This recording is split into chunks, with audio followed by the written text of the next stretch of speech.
નમો અરિહંતાણં નમો સિદ્ધાણં નમો હયવિયાણં નમો ઉજ્જયાણં નમો લોયે સૌસાહુનમ અસપંચનમોકારો સર્વપાવપનાશનો મંગલાણં ચ સૌવર્ચે પરમં અવૈમંગલમ અજ્ઞાનતિમિરંધાનાં જ્ઞાનાંજનશલાકયા ચક્ષુન્મીલિतं येन તસ્मै શ્રીગુરુવે નમઃ મુખાદિવ્યાકુક્ષિરત્નં શબ્દજિતવર્યાત્મજં શ્રીરાજચन्द्रयहुं વन्दે તત્વલોચનદાયકં પ્રભુતત્વલોચનદાયકં.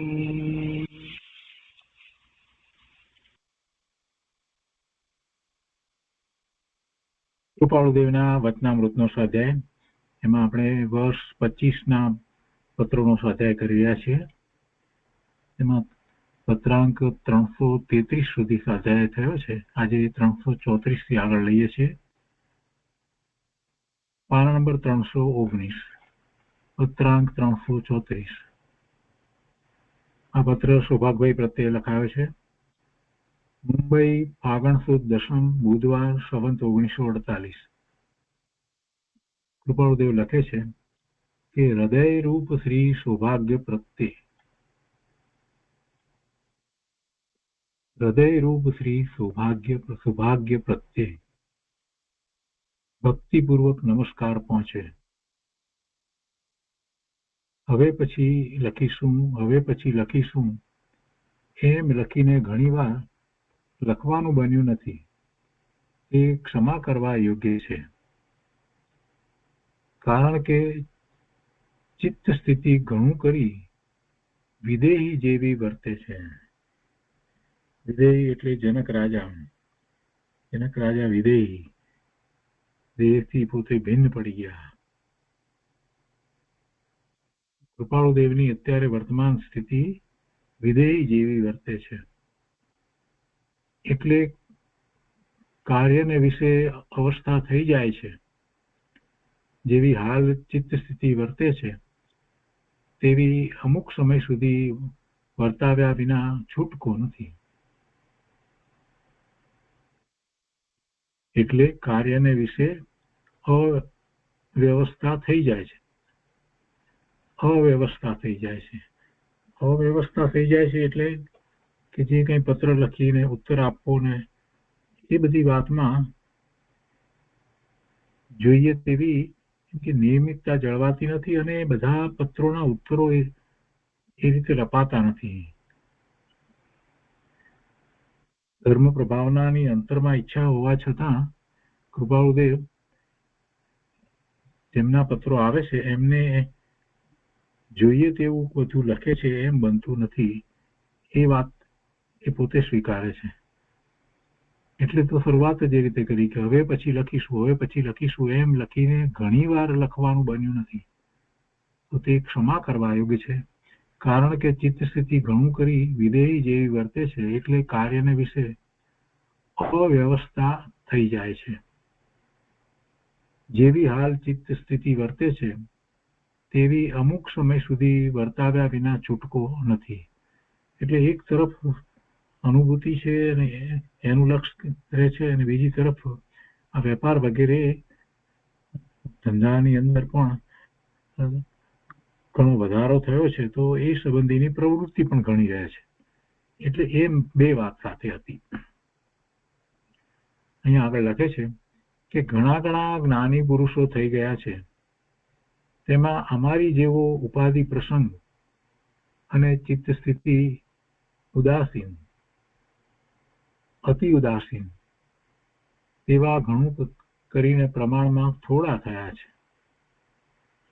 ઉપાધિ પ્રસંગ વધારે અને ચિત્ત સ્થિતિ સામે ઉદાસીન પણ વધારે અને ઘણી ઉદાસીનતા જગતના પદાર્થો પ્રત્યે, ઇન્દ્રિય સુખો પ્રત્યે એટલી ઉદાસીનતા વર્તતી હોય, કેમ કે આત્માની અનુભૂતિ છે એટલે દ્રષ્ટિ સ્વરૂપ તરફ રહે છે, એટલે બીજે ક્યાંય રસ પડતો નથી. અને સાથે પછી જે કાર્યોમાં એ જોડાયા છે એમના કાકા સસરા સાથે જે રીતે મુંબઈમાં આ વેપારના કામમાં જોડાયા હતા, તો એ કાર્યમાં પણ રહેવું પડે છે.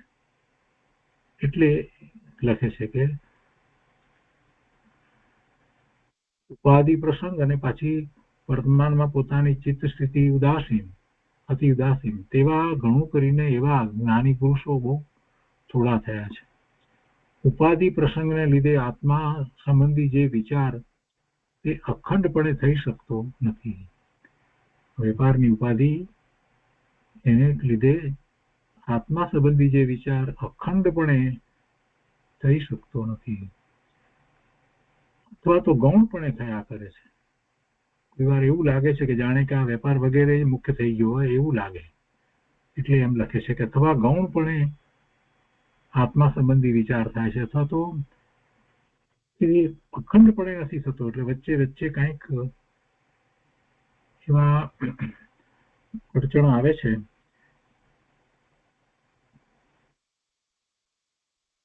તો કે છે કે અથવા ગૌણપણે થાય છે, તેમ થવાથી ઘણો કાળ પ્રપંચ વિશે રહેવું પડે છે.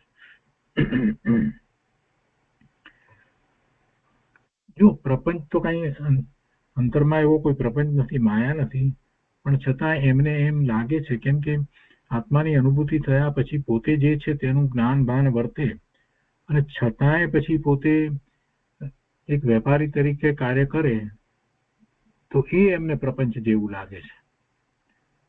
આત્મા સંબંધી વિચાર અખંડપણે નથી થઈ શકતો, અને ક્યારેક એવું લાગે કે બીજું કાર્ય વધારે વધી ગયું છે, તો આત્મા સંબંધીનો વિચાર ગૌણપણે થાય છે. એટલી તો વાત લખી, પણ તેથી વધારે આગળ એમ લખે છે કે તેમ થવાથી ઘણો કાળ પ્રપંચ વિશે રહેવું પડે છે.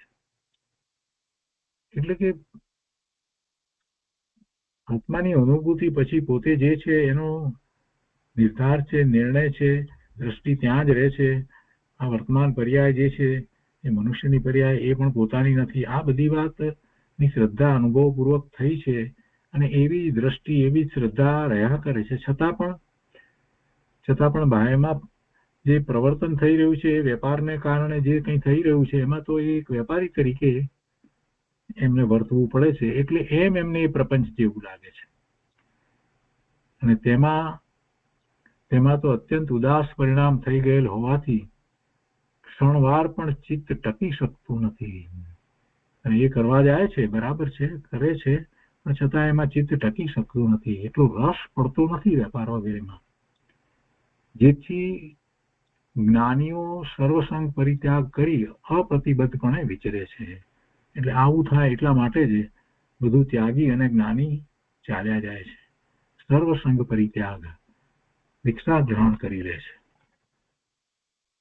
એટલા માટે જ એવા જ્ઞાનીનો જેમની દશા ચોથા ગુણસ્થાને પછી વારંવાર પોતાના સ્વરૂપમાં એકાગ્રતાનો પુરુષાર્થ વર્તતો હોય, અને એની જે દ્રષ્ટિ રહ્યા કરતી હોય, અને ખૂબ એવી રુચિ થઈ હોય, તો પછી એ બધું છોડી અને દીક્ષા ગ્રહણ કરી લે છે, ચાલ્યા જાય છે.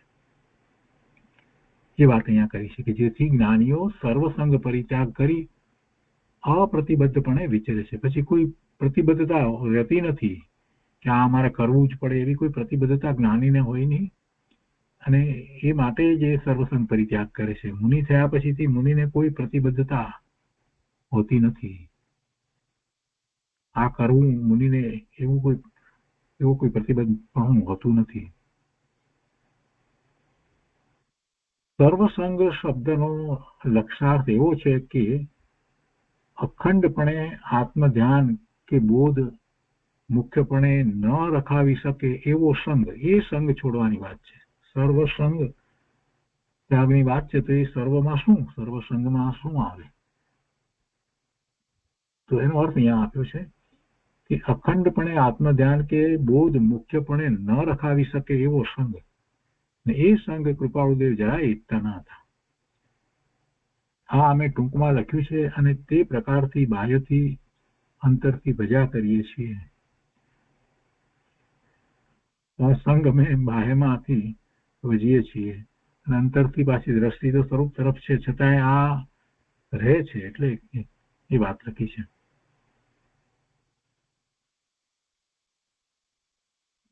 ખરેખર તો એમને એવા સર્વસંગ ત્યાગની ભાવના તો 24મા વર્ષે સમ્યક દર્શન થયું ત્યારથી જ થઈ છે, અને પછી તો એ ઉત્તરોત્તર વધતી રહી હતી ને અંતરમાં એવો ભાવ પણ હતો, પણ શરીરનું સ્વાસ્થ્ય એવું ન હતું એટલે એ દીક્ષા લઈ શક્યા નહીં. અહીંયા આગળ લખે છે કે દેહ છતાં મનુષ્ય પૂર્ણ વિતરાગ થઈ શકે એવો અમારો નિશ્ચલ અનુભવ છે. જો બાહ્યની બધી ઉપાધિ આ બધું છે છતાં પણ દ્રષ્ટિ સ્વરૂપ તરફ રહે છે, અને ભલે અખંડપણે નહીં, ખંડપણે પણ પોતે અનુભૂતિ અને એ તરફ વિચારણામાં જ રહ્યા હોય ને, એટલે એના સંબંધી એની મુખ્યતા વર્તે જ છે. મનની અંદર તો એ જ વાત ચાલી રહી છે, બહારમાં વેપાર થતો હોય ત્યારે પણ એ જ વાત ચાલી રહી છે. એટલે આ વાત આગળ લખી છે અહીંયા કે દેહ છતાં મનુષ્ય પૂર્ણ વિતરાગ થઈ શકે એવો અમારો નિશ્ચલ અનુભવ છે. એટલે આપણે તો જાણીએ છીએ તો દ્રવ્યસૂત્રના અભ્યાસ દ્વારા એ રીતે આપણે જાણીએ છીએ કે દેહ છતાં પણ મનુષ્ય પૂર્ણ વિતરાગ થઈ શકે, એટલે કે જે ભાવ મોક્ષની દશા જે છે, 13મા ગણસ્થાનની દશા જે છે, થાય જ છે, તો જાણીએ છીએ. પણ અહીંયા જરાક જુદી રીતે વાત લીધી છે. કૃપાળુદેવને તો એવું અનુભવ દ્વારા નક્કી થઈ ગયું છે કે પૂર્ણ વિતરાગતા કેવી હશે. જ્યારે અંશ પ્રગટ થયો છે, સર્વગુણાંશ તે સંકિત સર્વગુણનો અંશ પ્રગટ થયો છે, તો એ ગુણો પૂર્ણપણે જ્યારે પ્રગટ થશે ત્યારે કેવી દશા હોય, એ માટે હવે એમને કોઈ અનુમાન કરવાની જરૂર નથી. અનુભૂતિ એવી થઈ ગઈ છે એટલે એ તો એમને સ્પષ્ટ દેખાય છે. એટલે કહે છે કે ભલે દેહ છે છતાં પણ મનુષ્ય પૂર્ણ વિતરાગ થઈ શકે એવો અમારો નિશ્ચલ અનુભવ છે. એ અનુભવથી કહે છે,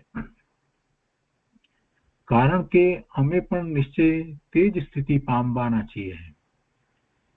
અને બે વિકલ્પ ધ્યાનમાં એ પોતાને અનુભવે છે આનંદને, શાંતિને, અને પછી એટલી સ્થિરતા છે એ વખતે તો એમ જ થાય છે કે અમે આ દશા પૂર્ણ દશાને પામવાના જ છીએ.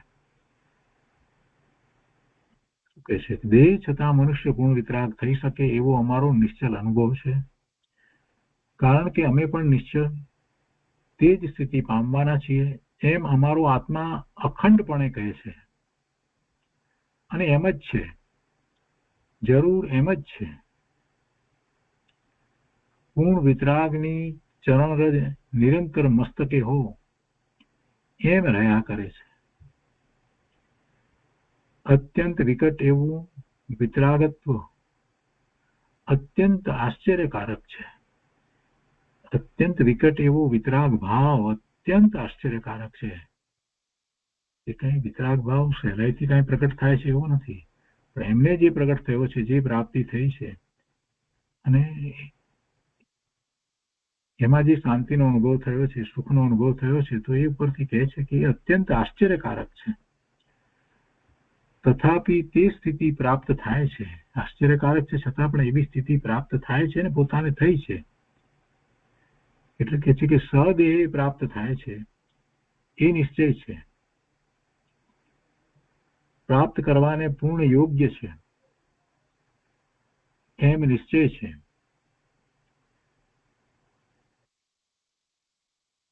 કદાચ અહીંયા શબ્દ આ રીતે પણ હોઈ શકે કે પ્રાપ્ત કરવાને પૂર્ણ યોગ છે એમ પણ શબ્દ હોય, અને કદાચ યોગ્ય લખ્યું છે પણ કદાચ એમ શબ્દ પણ હશે. એમ નિશ્ચય છે. અત્યારે વર્તમાન એમને એવો જ સમય ચાલી રહ્યો છે, એવો યોગ છે. સદેહ તેમ થયા વિના અમને ઉદાસીનતા માટે એમ જણાતું નથી. અને તેમ થવું સંભવિત છે, જરૂર એમ જ છે. એવી દશા સ્વરૂપમાં વિશેષ એકાગ્રતાની દશા એટલે મુનિ દશામાં સાતમા ગુણસ્થાનની જે ભૂમિકામાં જે પ્રચુર સ્વસંવેદન હોય છે એવી દશાની અહીંયા તો વાત છે. મુનિને ભાવલિંગી મુનિને સાતમા ગુણસ્થાને અનુભૂતિ છે, વિશેષ અનુભૂતિ છે, સ્વરૂપમાં રમણતા છે, વિશેષ રમણતા છે. અને પછી એથી આગળ વધીને તો આપણે એમ કહીએ છીએ કે એવા મુનિને પ્રચુર સ્વસંવેદન છે, પ્રચુર સ્વસંવેદન છે. એટલે બહાર આવે છે ને આમ ક્ષણમાં તો ફરી પાછા અંતરમાં ચાલ્યા જાય છે, એવી એમની દશા હોય છે. તો એ વાત આપણે જે આગમ દ્વારા સમજ્યા છીએ, અધ્યાત્મમાં જે સમજ્યા છીએ, એ વાત અહીંયા કૃપાળુદેવ જે કંઈ લખે છે એની સાથે મેળવીએ તો મેળ દેખે છે કે કંઈક આવું જ કંઈક એમને કૃપાળુદેવના અંતરમાં ચાલી રહ્યું છે. ફરીથી વાંચીએ કે દેહ છતાં મનુષ્ય પૂર્ણ વિતરાગ થઈ શકે એવો અમારો નિશ્ચલ અનુભવ છે. એ અનુભવ એવો નિશ્ચલ છે જેમાંથી કઈ ચલિત નહીં થઈએ અમે અનુભવમાંથી. અનુભવ જ એવો છે ચલિત થયા વિના. કારણ કે અમે પણ નિશ્ચય તે જ સ્થિતિ પામવાના છીએ એમ અમારો આત્મા અખંડપણે કહે છે. અને એમ જ છે, જરૂર એમ જ છે. પૂર્ણ વિતરાગની ચરણરજ નિરંતર મસ્તકે હો એમ રહ્યા કરે છે. પૂર્ણ વિતરાગની ચરણરજ નિરંતર મસ્તકે હો એમ રહ્યા કરે છે. એટલે ચરણરજ એટલે કે એ જ ભાવના અમને પણ રહો. અત્યંત વિકટ એવું વિતરાગત્વ અત્યંત આશ્ચર્યકારક છે. તથાપી તે સ્થિતિ પ્રાપ્ત થાય છે, સદેહ પ્રાપ્ત થાય છે, એ નિશ્ચય છે.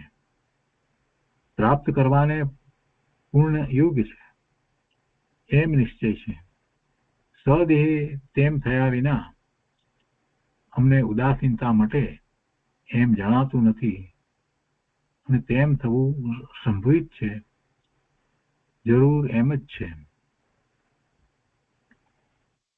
પછી પત્રને પૂરો કરતા બીજી વાત લખે છે કે પ્રશ્નોના ઉત્તર ઘણું કરીને લખવાનું બની શકશે નહીં,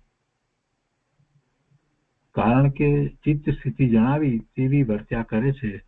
હવે જયારે આવી ચિત્તની સ્થિતિ વર્તતી હોય ત્યારે પછી પત્રોના ઉત્તરો લખવાનું, અને એ પણ કૃપાળુદેવ પોતે પોતાની ભૂમિકામાં રહી અને જે રીતે માર્ગદર્શન આપે, સંપૂર્ણ માર્ગદર્શન આપે, એવો કોઈ પણ પ્રશ્નનો ઉત્તર લખાવો એ બની શકે નહીં. એ વાત આપણને પણ સમજાય છે.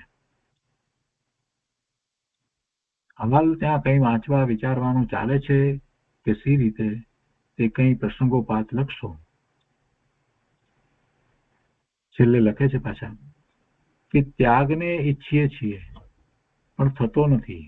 શેનો ત્યાગ? આ બધી જે પ્રવૃત્તિ ચાલી રહી છે ને એનો ત્યાગ. એ છોડી દેવી છે.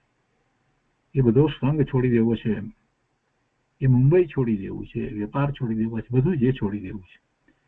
એ ત્યાગને ઈચ્છીએ છીએ પણ થતો નથી. એ ત્યાગ કદાપી તમારી ઈચ્છાને અનુસરતો કરીએ એટલે કે થોડો સમય માટે ત્યાં એ બાજુ આવી જઈએ એમ સત્સંગ માટે એમ આ બધું છોડીને, એ ત્યાગ કદાપી તમારી ઈચ્છાને અનુસરતો કરીએ તથાપી તેટલું પણ હાલ તો બનવું સંભવિત નથી. ને પછી પત્ર પૂર્ણ કરતા લખે છે કે અભિન્ન બોધમયના પ્રણામ પહોંચે.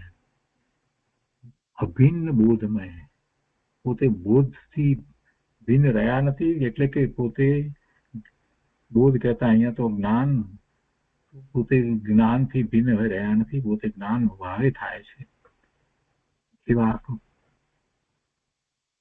પોતાના પ્રણામ લખે છે. એ પછી 335મો પત્ર છે, એ પણ સૌભાગભાઈ પ્રત્યે છે. મુંબઈ ફાગણ સુદ દસમ બુધવાર સંવત 1948. ઉદાસ પરિણામ આત્માને ભજ્યા કરે છે, નિરુપાયતાનો ઉપાય કાળ છે. ઉદાસ પરિણામ આત્માને ભજ્યા કરે છે. બસ એ ઉદાસીનતા તો રહી જ છે, પણ સાથે એક બીજી વાત લખી છે કે જે વેપાર વગેરે સંબંધીના જે ઉદયો ચાલી રહ્યા છે ને, તેમાં પોતાને ત્યાંથી નીકળવું છે તો એનો કોઈ ઉપાય મળતો નથી, એટલે એ બી નિરુપાયતા છે. તો નિરુપાયતા એનો ઉપાય શું? તો કે નિરુપાયતાનો ઉપાય કાળ છે. કાળ છે એટલે કે ધીરજ રાખવાની, સમય વીતવા દો અને છેવટે એ પણ થઈ જશે. કોઈ પણ વસ્તુમાં આપણને કોઈ ઉપાય ન સૂઝે ત્યારે ધીરજ રાખવી, શાંતિ રાખવી, અને એ સમયે જ એનો સમાધાન છે. એ સમયે વીતતા એ પણ પછી એ બદલાઈ જશે. એટલે નિરુપાયતાનો ઉપાય કાળ છે.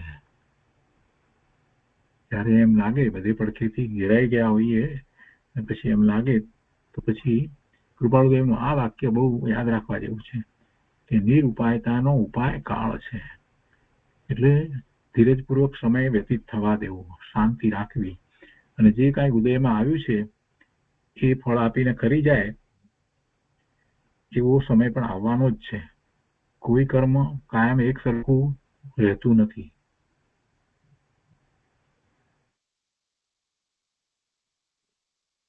હવે લખે છે કે પૂજ્ય શ્રી સૌભાગ્યભાઈ, સમજવા વિશેની જે વિગત લખી છે તે ખરી છે. એ વાતો જ્યાં સુધી જીવના સમજવામાં આવતી નથી ત્યાં સુધી યથાર્થ ઉદાસીન પરિણતિ પણ થવી કઠણ લાગે છે. કૃપાળુદેવ ઉપર સૌભાગ્યભાઈએ કંઈક વાત લખી છે સમજવા વિશેની વિગત. તો કૃપાળુદેવ કહે છે કે ખરી છે, અને એ વાતો જ્યાં સુધી જીવના સમજવામાં આવતી નથી ત્યાં સુધી યથાર્થ ઉદાસીન પરિણતિ પણ થવી કઠણ લાગે છે. એટલે પોતાના અસ્તિત્વ વિશે, પોતાનું જેવું સ્વરૂપ છે એના વિશે, અને પોતે જે કરવા માટે સમર્થ છે એ બધા વિશેની જે કઈ વાત છે એ સમજવી જોઈએ, અને ત્યાંથી જ ધર્મની શરૂઆત થાય. એ સમજ્યા વિના માત્ર આમને આમ બાહ્યમાં તપ વગેરે કરે કે ભક્તિ વગેરે કરે તો એથી કાંઈ લાભ થતો નથી.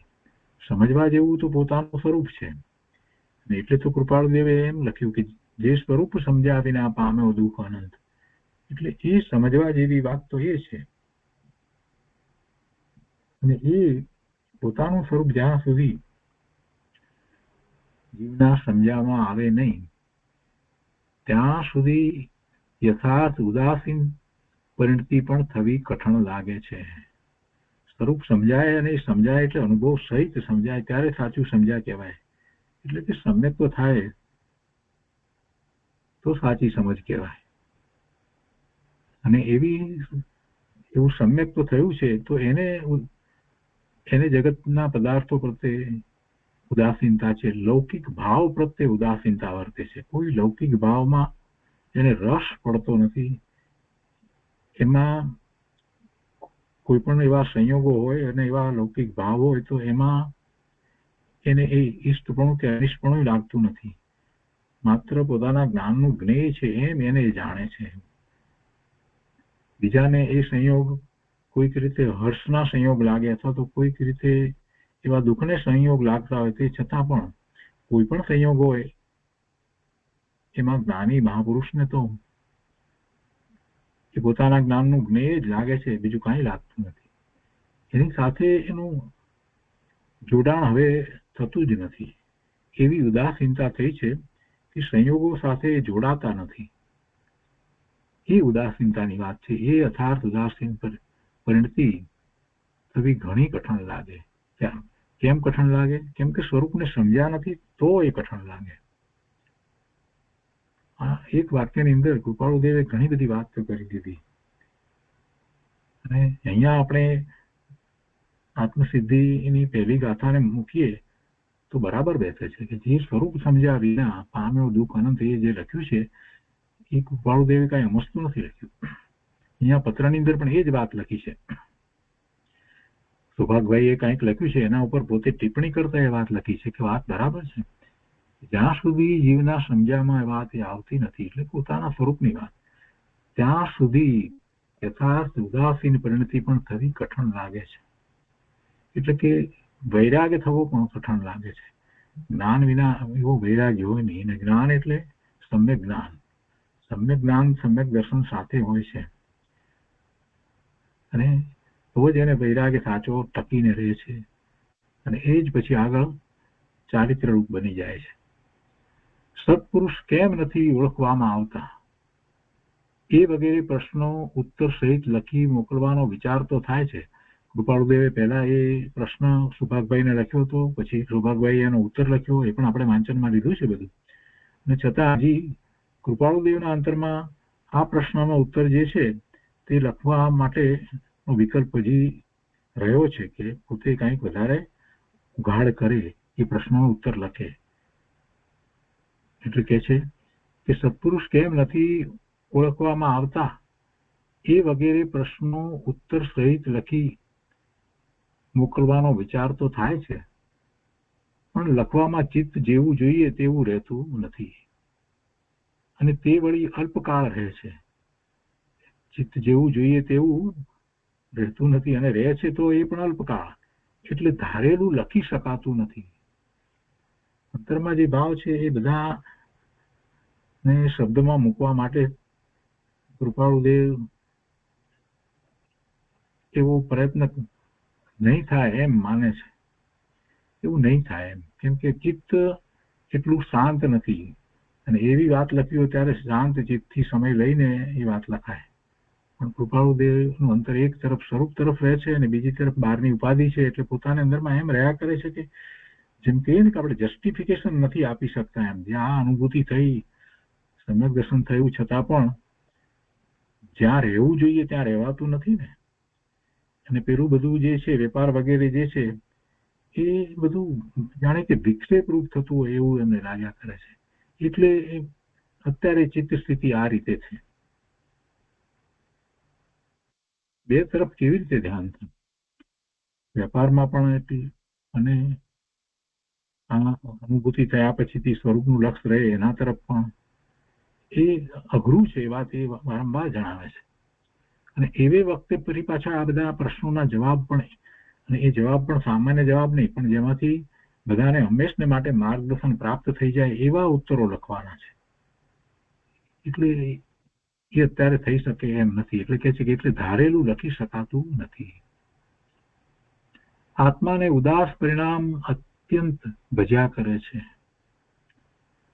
એક અડધી જિજ્ઞાસ્ય વૃત્તિ વાળા, એટલે થોડી જિજ્ઞાસા છે, પૂરી નહીં, એક અડધી જિજ્ઞાસ્ય વૃત્તિ વાળા પુરુષને એક પત્ર લખી મોકલવા માટે 8 દિવસ પહેલા લખ્યું હતું. પાછળથી અમુક કારણથી ચિત્ત અટકતા તે પત્ર પડતર રહેવા દીધું હતું, જે વાંચવા માટે આપને બીડી આપ્યું છે. કોઈકને થોડી જિજ્ઞાસા કંઈક આ ધર્મ સંબંધી કે કંઈક થઈ હશે, તો એ સંબંધી એમણે કૃપાળુદેવે પત્ર લખવાનો શરૂ કર્યો. અઠવાડિયા પહેલા થોડુંક લખ્યું, અને પછી પાછળથી કંઈક પછી પાછા પોતાને તો આ એવા પ્રસંગ ચાલી રહ્યો છે આ રીતે ઉપાધિનો, અથવા તો ચિત્તની એવી રીતે શાંતિ રહેતી નથી. એક તરફ પોતાનું શુદ્ધ સ્વરૂપ છે, અને બીજી તરફ આ બધી બહારની ઉપાધિ છે. એટલે પછી જે કોન્સન્ટ્રેશનથી જે વાત આગળ લખવી હતી એ લખાઈ નહીં, એટલે એ પત્ર અડધો રહ્યો, અટકી ગયા. એટલે પછી એ પત્ર એમને પેલાને મોકલ્યો નહીં, પણ એ પત્ર સૌભાગભાઈને વાંચવા માટે એમણે મોકલ્યો. એટલે કહે છે કે એ જે વાંચવા માટે આપને બીડી આપ્યું છે, અહીંયા મોકલ્યો છે. આગળ લખે છે કે જે વાસ્તવ્ય જ્ઞાનીને ઓળખે છે તે ધ્યાન આદિને ઈચ્છે નહીં, એવો અમારો અંતરંગ અભિપ્રાય વર્તે છે. પેલા એ જે લખ્યું છે ને કે અડધી જિજ્ઞાસ્ય વૃત્તિ વાળા પુરુષ, એટલે એમને કંઈક એવી જિજ્ઞાસા બતાવી હશે સીધી, કંઈક ધ્યાન વિશેની કે એ રીતેની. ખરેખર તો પેલા તો જ્ઞાની પુરુષ ની બધી જ વાતનો સ્વીકાર હોય એવું સમર્પણ આવી જવું જોઈએ. અને ત્યાર પછીથી જ્ઞાની જે રીતે બતાવે એ રીતે આખી ધ્યાનની વાત કરવામાં આવે એમ હોવું જોઈએ. પણ ઘણાને એ ધ્યાનની બાબતમાં ઉતાવળો ઘણી હોય છે. પૂરેપૂરો અભ્યાસ ન હોય, પોતાના વિશે સાચો નિર્ણય ન થયો હોય, સિદ્ધ સમાન સદાપદ મેરો એ બોલે મૌખિક રીતે, પણ સિદ્ધ સમાન સદાપદમાં સિદ્ધનું પદ કેવું છે એ જ બરાબર જાણ્યું ન હોય. કોને સિદ્ધ માને છે, સિદ્ધની દશા કેવી છે, કેવું શુદ્ધનું સ્વરૂપ છે, આ બધાનો કાંઈ લાંબો ખ્યાલ ન હોય અને માત્ર બોલવા ખાતર બોલે કે દ્રવ્ય અપેક્ષાએ અમારું પણ સિદ્ધ સમાન શુદ્ધ સ્વરૂપ છે, બસ હવે એનું લક્ષ કરીએ, ધ્યાન કરીએ એટલે બધું થઈ જાય. પણ એટલું સહેલું એવું નથી. ઘણા પડખેથી ઘણી રીતે આત્મા વિશે વિચાર કરવાનો હોય છે. આટલા બધા શાસ્ત્રોનો અભ્યાસ શા માટે કરીએ છીએ?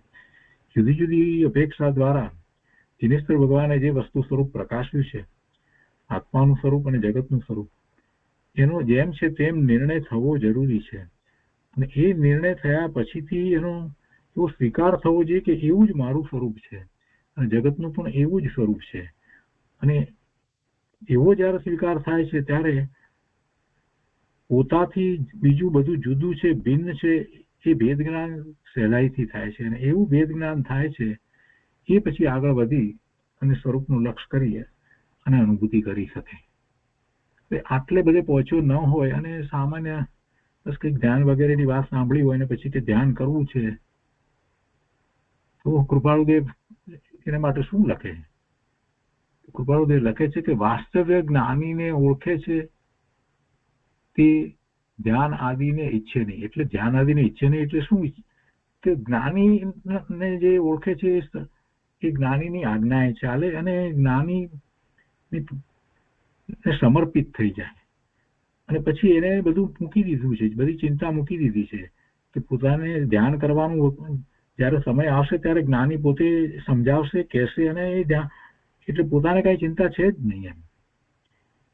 એમની નિશ્રામાં જે એવું આવી ગયો છે, સમર્પિત થઈ ગયો છે, એને એમ પણ નથી થતું કે જ્ઞાની હવે મને ક્યારે ધ્યાન શીખવાડે, એવો વિકલ્પ આવે નહીં. એને ખ્યાલ છે કે જ્ઞાની પોતાને જાણે છે અને બસ હવે જ્ઞાનીની આજ્ઞાને આમાન્યામાં રહેવું છે એટલે બધું પ્રાપ્ત થવાનું જ છે, એ બીજું કાંઈ જોતો નથી. અને એવું જેને થઈ ગયું છે એને જ્ઞાની એ જ રીતે માર્ગ બતાવે છે અને એ જ રીતે આગળ એ વધે છે. એને સંપૂર્ણ માર્ગદર્શન એને જ્ઞાની પાસેથી પ્રાપ્ત થઈ જાય છે. એટલે એ વાતનો વિચાર કરીએ તો આપણને ખ્યાલ આવે કે કૃપાળુદેવે આ વાત શા માટે લખી છે કે જે વાસ્તવિક જ્ઞાનીને ઓળખે છે તે ધ્યાન આદિને ઈચ્છે નહીં એવો અમારો અંતરંગ અભિપ્રાય વર્તે છે. કેમ કે જ્ઞાની એને ધ્યાન આપવાના જ છે, જ્ઞાની દ્વારા ધ્યાનની પ્રાપ્તિ કરવાની છે.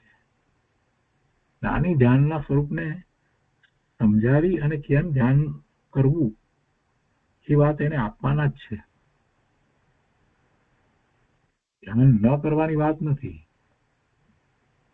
જ્ઞાનીને ઓળખવા એટલે પછી ધ્યાન કરવાનું જ નહીં એવો કોઈ આમાં ભાવ નથી. આ વાતને જરાક સમજવાની છે. જ્ઞાનીને શરણે ગયો પછી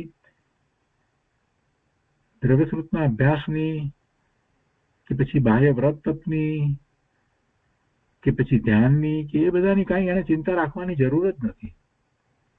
જ્યારે એને એવા સાચા જ્ઞાનીનો સંગ થયો છે અને એમની નિશ્રામાં પોતે સમર્પિત થઈ ગયો છે તો પછી એ જ્ઞાનીની આજ્ઞા અને આમાન્યામાં રહી અને આગળ વધશે તો બધું જ થઈ જવાનું છે, કાંઈ વસ્તુ બાકી રહેવાની જ નથી. આગળ લખે છે કે માત્ર જ્ઞાનીને ઈચ્છે છે, ઓળખે છે અને ભજે છે. જો અને ભજે છે એટલે એ જેમ કહે છે જે રીતે એ જ રીતે એ કરે છે અને પૂરા વિશ્વાસથી. કોઈ એને શંકાઓ થતી નથી કે શું થશે પછી આ જ્ઞાનીની નિશ્રામાં તો આવ્યા, હવે આ જગ્યાએ એવા આશ્રમમાં આવ્યા અને આ જગ્યાએ આ મહાજ્ઞાની પુરુષ બિરાજી રહ્યા છે તો હવે પછી કેટલો વખત રહેવું પડશે, ક્યારે અમને થશે, એવો કોઈ વિકલ્પ ના આવે. બસ માત્ર જ્ઞાનીની ઈચ્છાએ જ રહેવું છે. માત્ર જ્ઞાનીને ઈચ્છે છે, ઓળખે છે અને ભજે છે. એટલે એ જે રીતે કહે છે કરે છે એ જ પ્રમાણે પોતે પુરુષાર્થ કરે છે. તે જ તેવો થાય છે અને તે ઉત્તમ મુમુક્ષુ જાણવું યોગ્ય છે. એ ઉત્તમ મુમુક્ષુ છે. ઉદાસ પરિણામ આત્માને ભજ્યા કરે છે. પાછી પોતાની વાત લખી છે. ચિત્તની સ્થિતિમાં જો વિશેષપણે લખાશે તો લખીશ. એટલે પોતાની આ દશા ચિત્તની સ્થિતિ છે એ વખતે પણ જો કંઈક ધર્મ સંબંધીની વાત જ્યારે એવું લાગશે તો લખીશ એમ. અને પછી પત્ર પૂરો કરે છે. નમસ્કાર પહોંચે એમ કરી અને પત્ર પૂરો કરે છે. તો એ 335મો પત્ર થયો. એ પછીથી 336મો પત્ર છે.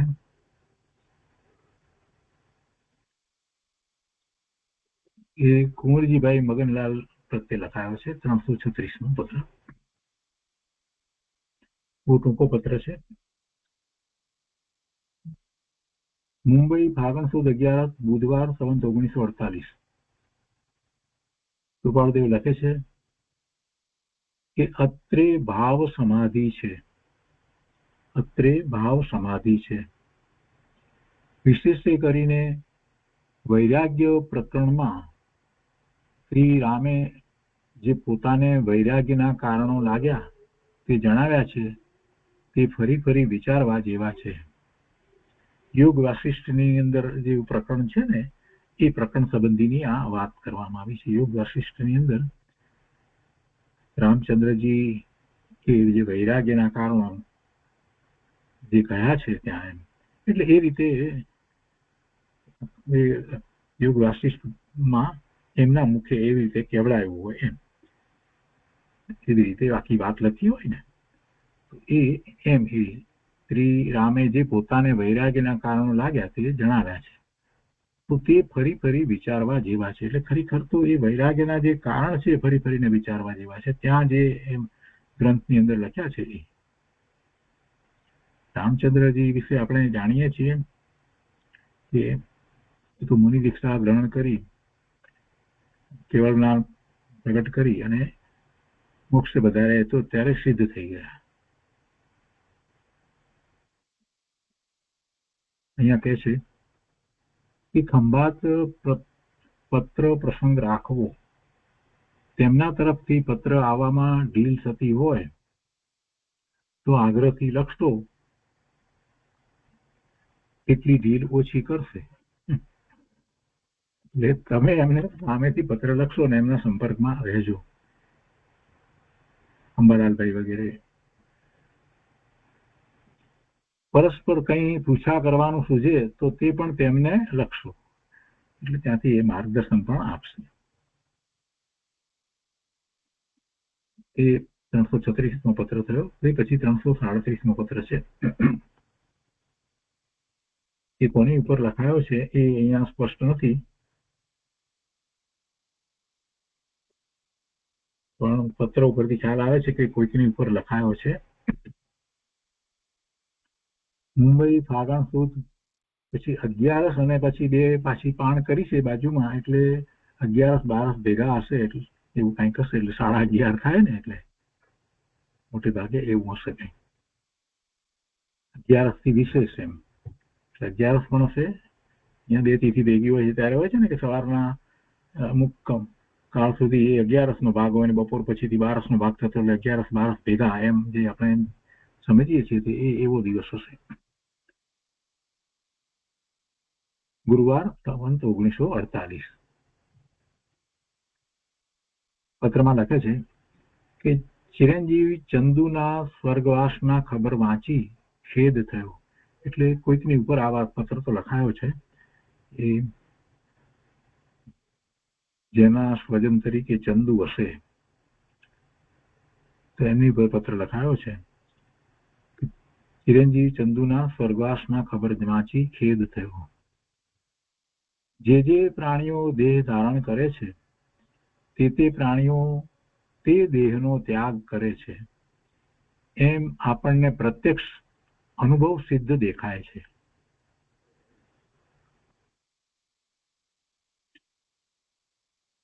જો કાંઈ પણ ઉપદેશાત્મક લખવા કરતા જેમ વસ્તુ સ્વરૂપ છે ને એ રીતે કૃપાળુદેવે આ પત્ર લખ્યો છે. શું લખ્યું છે કે જે પ્રાણીઓ દેહ ધારણ કરે છે તે પ્રાણીઓ તે દેહનો ત્યાગ કરે છે એમ આપણને, એટલે આપણને બધાને એ ખ્યાલ છે એમ આપણને પ્રત્યક્ષ અનુભવ સિદ્ધ દેખાય છે. એટલે બધાના અનુભવમાં એ વાત તો છે કે જેને દેહ ધાર્યો છે એ દેહને છોડે છે. કોઈ દેહ સાથે લઈને જતું નથી અને કોઈ કાયમ એ દેહ સાથે અનંતકાળ સુધી રહે એમ પણ બનતું નથી. તેમ છતાં આપણું ચિત્ત તે દેહનું અનિત્યપણું વિચારી નિત્ય પદાર્થના માર્ગને વિશે ચાલતું નથી. એ સોચનીય વાતનો વારંવાર વિચાર કરવો યોગ્ય છે. જો શબ્દોમાં પણ એમ નથી લખ્યું કે તમારું ચિત્ત કે તમે હવે આ વિચાર કરો આમ તેમ, એવી કોઈ વાત નથી, ઉપદેશાત્મક કથન નથી. ત્યાં આપણું શબ્દ મૂકી અને એમ બધાને માટે ની વાત લીધી છે. એવી રીતે વાત લીધી કે આ રીતે આપણને આપણા અનુભવમાં આ વાત આવે છે અને રોજ આપણે જોઈએ છીએ કે દેહ છોડી અને ચાલ્યા જાય છે પોતાનું આયુષ્ય પૂરું થતા. એ તો આપણે જોઈએ છીએ, બધાનો અનુભવ છે. તેમ છતાં આપણું ચિત્ત તે દેહનું અનિત્યપણું વિચારી નિત્ય પદાર્થના માર્ગને વિશે ચાલતું નથી. હવે કૃપાળુદેવને તો આમાં કઈ બીજી વાત હતી જ નહીં, છતાં પણ પોતે એમ લખે છે કે આપણું ચિત્ત તે દેહનું અનિત્યપણું વિચારી નિત્ય પદાર્થના માર્ગને વિશે ચાલતું નથી. એ સોચનીય વાતનો વારંવાર વિચાર કરવો યોગ્ય છે. તમે વિચાર કરજો એમ નથી લખ્યું. અમને તો બરાબર ખબર છે, તમે વિચાર કરજો એવો એમાંથી ભાવ જ નથી પ્રગટ થતો. કેટલું આમ સાથે પોતે એમની સાથે જાણે હોય એ રીતે આખો પત્ર લખ્યો છે. વિચાર કરવો યોગ્ય છે. મનને ધીરજ આપી ઉદાસી નિવૃત્ત કરે છૂટકો છે. પોતાના મનને ધીરજ આપી જે ચંદુનો સ્વર્ગવાસ થયો એને કારણે જે થયું છે તો એને એવી ઉદાસીનતા, આ તો સાચો વૈરાગ્ય ભાવ નથી, એટલે આ ઉદાસીનતા છે. પોતાના સ્વજનનું અવસાન થયું છે અને એને કારણે જે ઉદાસીનતા છે એ ઉદાસી વૃત્તિને છોડવાની વાત કરી છે. મનને ધીરજ આપી ઉદાસી નિવૃત્ત કરે છૂટકો છે. દિલગીરી ન કરતા ધીરજથી તે દુઃખ સહન કરવું એ જ આપણો ધર્મ છે.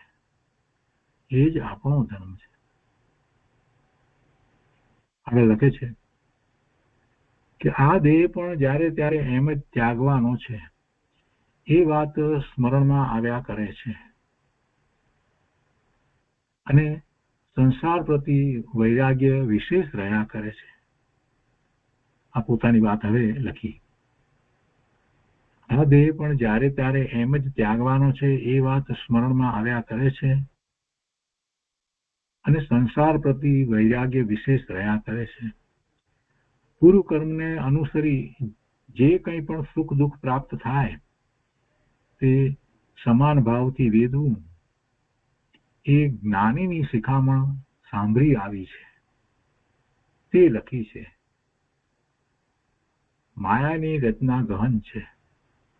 જો એમ નથી લખ્યું કે અમે આ તમને લખીએ છીએ, એમ નહીં, કે જ્ઞાનીની આ વાત છે, જ્ઞાનીની આ શિખામણ અમને યાદ આવી છે એ અમે તમને લખી છે. પછી લખે છે કે માયાની રચના ગહન છે.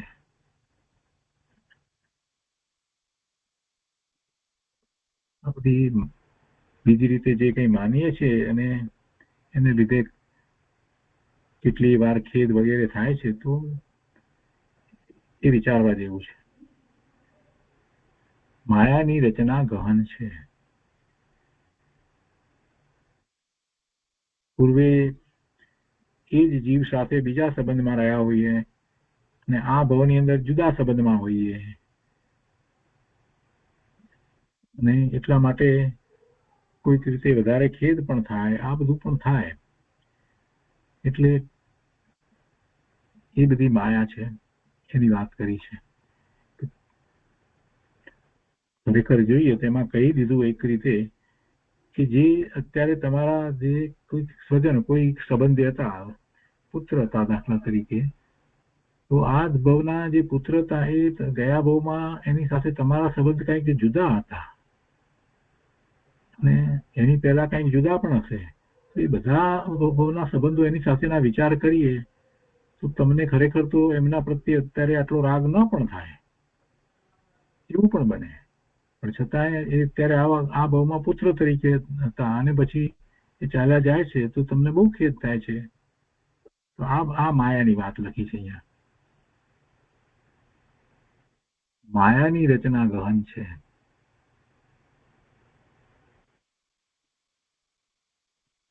એ રીતે પત્ર પૂરો થયો. પછી 338મો પત્ર છે.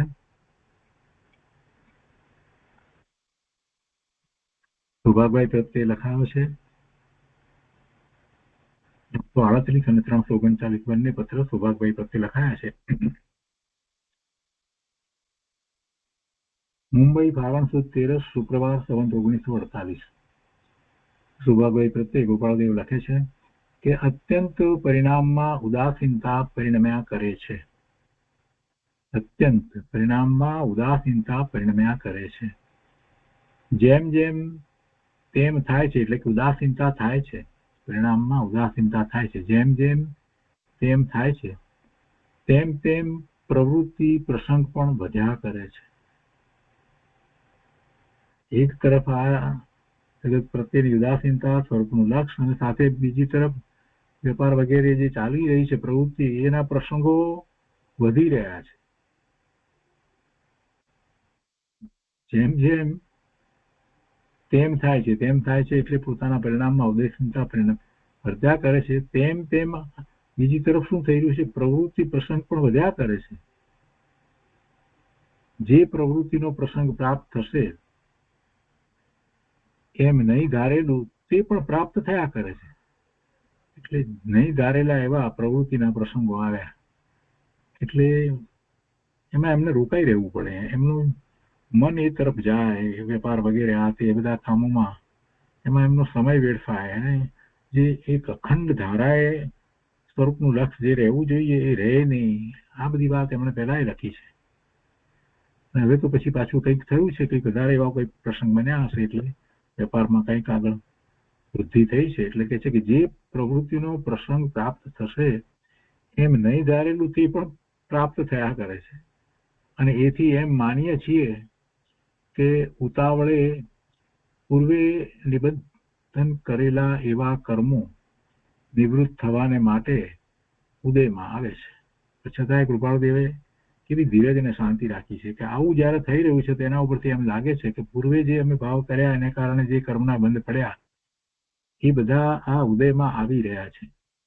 પૂર્વે બાંધેલા કરે એવા કર્મો જે છે એ નિવૃત્ત થવાને માટે ઉદયમાં આવે છે. કેમ કે જે ઉદયમાં આવે છે એ તો ફળ આપીને પછી ખરી જાય છે ને, એની તો નિદ્રા થાય છે ને. એટલે કૃપાળુદેવ એને એમ લે છે કે એ નિવૃત્ત થવાને માટે ઉદયમાં આવે છે. એટલે કોઈ બીજો વધારે એવો કોઈ ખેદ કરતા નથી. ઘણી વાર એમણે એ શબ્દ મૂક્યા છે કે પ્રારબ્ધને વેદીએ છીએ. ઉદય ભાવે એવો ઉદય આવ્યો છે તો એને એમ ઉદય તરીકે જ જાણીએ છીએ, એમ એને વેદીએ છીએ. પણ એનાથી અમે ભિન્ન છીએ એવું ઘણા પત્રમાં એમણે લખ્યું છે. એ પછી 339મો પત્ર એ સુભાગભાઈ પ્રત્યે જ છે. મુંબઈ ફાગણ સુદ 14 સંવત 1948. કોઈનો દોષ નથી, અમે કર્મ બાંધ્યા માટે અમારો દોષ છે. જાણે કે આ 338મા પત્રના અનુસંધાનમાં જ આખી વાત ચાલતી હોય ને એવું લાગે.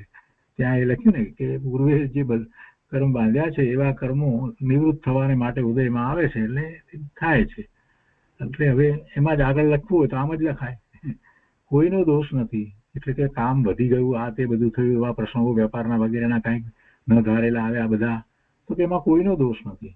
અમે કર્મ બાંધ્યા માટે અમારો દોષ છે. આગળ લખે છે કે જ્યોતિષની આમનાએ સંબંધી કેટલીક વિગત લખી તે વાંચી છે. એટલે સુભાગભાઈએ કંઈક વાત લખી હશે તો એ વિગત કૃપાળુદેવ કહે છે કે અમે વાંચી છે. ઘણો ભાગ તેનો જાણવામાં છે. કૃપાળુદેવને તો જ્યોતિષનું ઘણું જ્ઞાન હતું. તથાપી ચિત્ત તેમાં જરાય પ્રવેશ કરી શકતું નથી. કૃપાળુદેવને એમ નથી થતું કે હા જે જ્યોતિષ દ્વારા બધું કંઈક પણ હવે કેમ થશે શું થશે એ બધું પોતે ગણતરી કરીને કાઢે, એવું એમને કઈ વિકલ્પ આવતો નથી. એટલે કે છે કે તથાપી ચિત્ત તેમાં જ્યોતિષ સંબંધીની બધી વાત જે છે તેમાં જરાય પ્રવેશ કરી શકતું નથી, અને તે વિશેનું વાંચવું સાંભળવું કદાપી ચમત્કારી હોય તો પણ બોજારૂપ લાગે છે. થોડી પણ તેમાં રુચિ રહી નથી. આત્મજ્ઞાની ધર્મીને એમાં કાંઈ રુચિ હોતી નથી.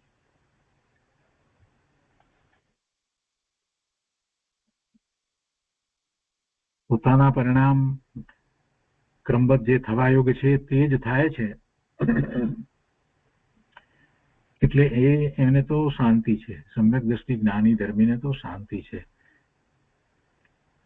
કે જે પર્યાય જે કાળે જે થવાની છે તે રીતે થઈને જ રહેવાની છે. એમાં અમને તો કઈ એને કારણે ચિંતા વ્યગ્રતા ઉપાધિ જેવું કઈ લાગતું જ નથી. અમારું સિદ્ધત્વ નિશ્ચિત જ છે. આવી અંદરમાંથી એવો એક ભાવ ઉઠતો હોય છે, અને એ વખતે જે ગુરુદેવે જે વાત કરી છે ક્રમબદ્ધ પર્યાયની વાત, એ એમને તો સમ્યક પ્રકારે એનો સ્વીકાર હોય જ છે. પછી એમાં શું જાણવું, જ્યોતિષ દ્વારા વિશે શું જાણવું, કઈ જાણવાનો વિકલ્પ ઉઠે નહીં. જ્ઞાની ધર્મી એવા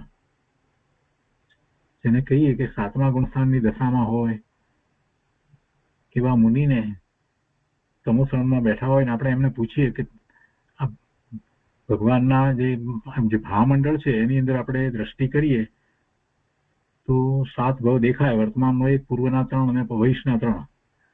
તો તમારે એ નથી જોવા, તમારે એ જાણવા છે. તો એ મહાપુરુષ એ જ્ઞાની પુરુષ ક્યારેય એમ ના કે મારે મારા ભવિષ્યના 3 ભાવ જાણવા છે. જે એવા જ્ઞાની ધર્મી જીવ હોય છે એને ભવિષ્યના ભાવ જાણવાનો કોઈ વિકલ્પ ઉઠતો જ નથી. એને તો પોતાના સ્વરૂપમાં જ રહેવું છે, અને જેને આત્મામાંથી આવતા આનંદની અનુભૂતિ થઈ છે એને ભવ વિશે કઈ ચિંતા હોતી નથી, એ ભવથી ભયભીત થતાય નથી.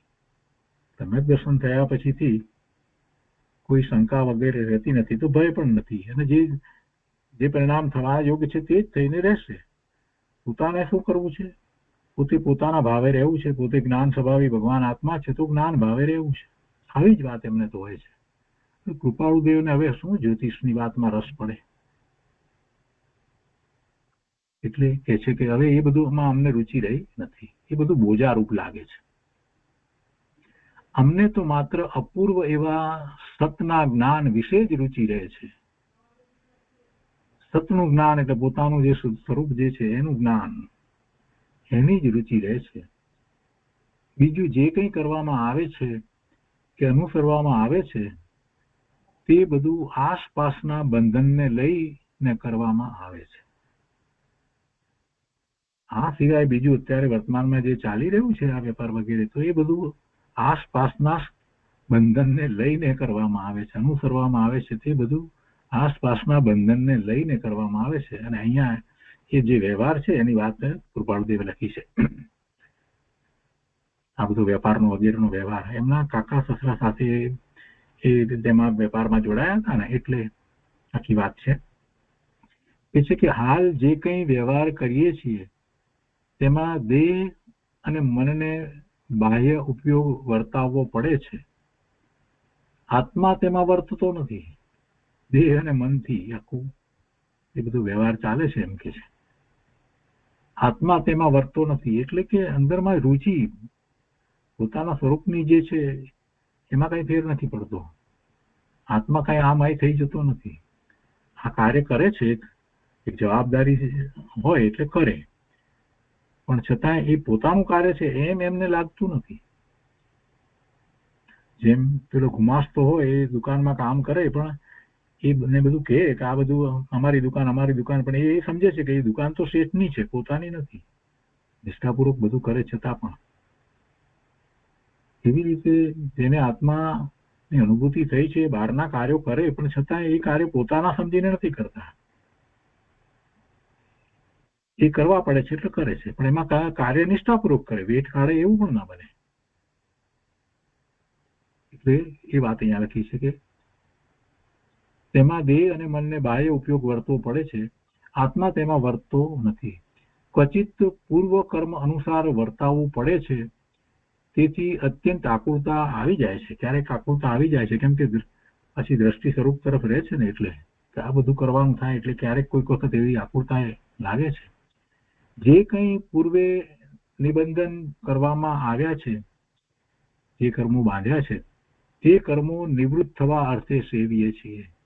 એટલે એ કર્મ અત્યારે ઉદયમાં આવે છે અને આ કાર્ય થવું થાય છે, તો એમાં એ કર્મની નિજરા થાય છે.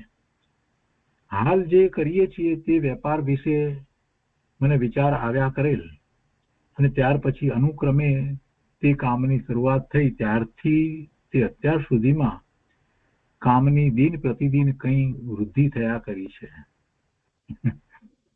શરૂઆત કરી ત્યારથી અત્યાર સુધીમાં એ વેપાર વધ્યો છે.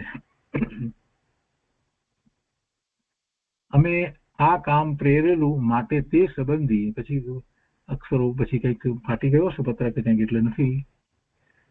અમે આ કામ પ્રેરેલું માટે તે સંબંધી, એટલે પ્રેરેલું એટલે એવા પહેલા ઈચ્છા કરી હશે એટલે આવી પડ્યું છે, એમ કંઈક શબ્દો છે.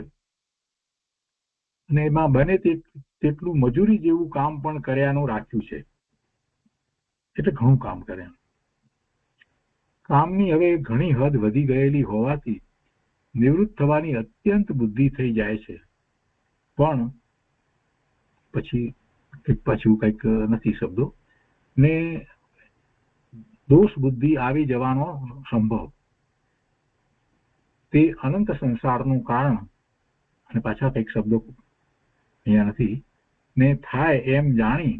એટલે વાત એવી છે કે એમાં કોઈ બીજા ને એમ લાગે કંઈક અમારા વિશે કંઈક દોષ લાગે એવું આવી જાય, એવું થાય, કેમ કે એમના કાકા સસરા સાથે કામ કરતા હતા એટલે એવું લાગે, અને એમને એમ લાગે એટલે પેલાને મનમાં એવું કંઈક થાય તો એમને કર્મ બંધાય ને, એટલે અને એમાં પછી એ રીતે થાય તો અનંત સંસારનું કારણ થાય.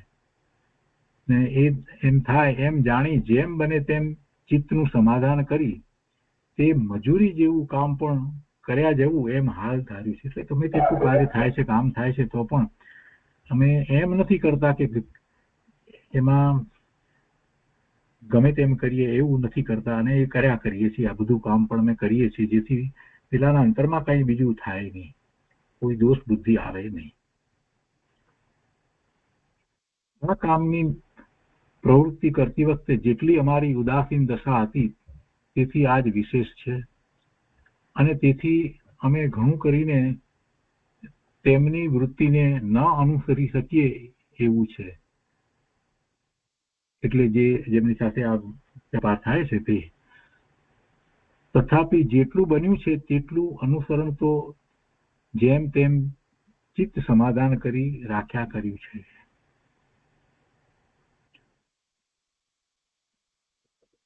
પોતાને ગમતું નથી આ બધું કરવું, તો એ વાત અંદરમાં જે ચાલી રહી છે, ઘોળાઈ રહી છે, આ બધું છોડવું છે, તે છતાંય જયારે કામ કરે છે ત્યારે એમાં કોઈ નિષ્ઠાની અંદર આ ચાલતી નથી, અને એ રીતે કામ કરે છે કે જેથી પેલાને એમ ન લાગે કે આ કંઈક કરતા નથી, બરાબર નથી કરતા, એવું ન લાગે. એટલા માટે એ રીતે બરાબર કરે છે, અને પોતે એમાં સમાધાન કરી લીધું છે કે આ હવે ઉદય આવ્યો છે તો એ પ્રમાણે કરવું, અને પેલાના અંતરમાં કોઈ એવો ભાવ ન થાય. એટલે કહે છે કે તથાપિ જેટલું બન્યું છે તેટલું અનુસરણ તો જેમ તેમ ચિત્ત સમાધાન કરી રાખ્યા કર્યું છે. કોઈ પણ જીવ પરમાર્થને ઈચ્છે અને વ્યવહારિક સંગમાં પ્રીતિ રાખે, પરમાર્થને ઈચ્છે અને વ્યવહારિક સંગમાં પ્રીતિ રાખે અને પરમાર્થ પ્રાપ્ત થાય એમ તો કોઈ કાળે બને જ નહીં. આ કામની નિવૃત્તિ પૂર્વ કર્મ જોતા તો હાલ થાય તેવું દેખાતું નથી. આ કામ પછી ત્યાગ એવું અમે તો જ્ઞાનમાં જોયું હતું, અને હાલ આવું સ્વરૂપ દેખાય છે. એટલી આશ્ચર્ય વાર્તા છે. અમારી વૃત્તિને પરમાર્થ આડે અવકાશ નથી. તેમ છતાં ઘણો ખરો કાળ આ કામમાં ગાળીએ છીએ અને તેનું કારણ માત્ર તેમને દોષ બુદ્ધિ ન આવે એટલું જ છે. તથાપિ અમારી વર્તના જ એવી છે કે જીવ તેનો જો ખ્યાલ ન કરી શકે તો તેટલું કામ કરતા છતાં પણ દોષ બુદ્ધિ જ રહ્યા કરે. આનો થોડો વધુ વિસ્તાર આપણે આવતા સ્વાધ્યાયમાં લઈશું. આજનો સ્વાધ્યાય અહીંયા સુધી રાખીએ છીએ.